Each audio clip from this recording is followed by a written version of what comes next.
Welcome to MotorClan, and let me introduce you to Sparky. This is our ignition blue MGZS 180 that we've purchased. It's an MOT failure and needs a little bit of TLC, and we're going to put it into the workshop as our first car and get it back on the road and serviceable again.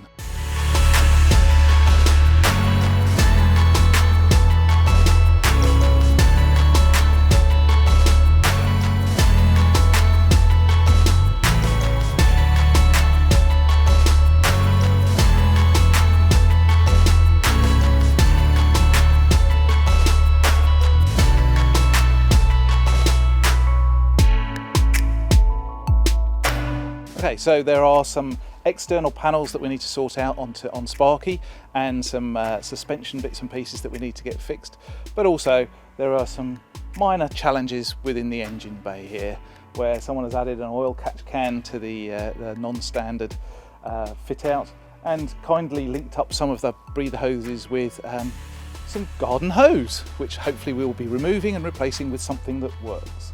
So yeah, there it is. That's an MGZS 180 that's going to be back on the road.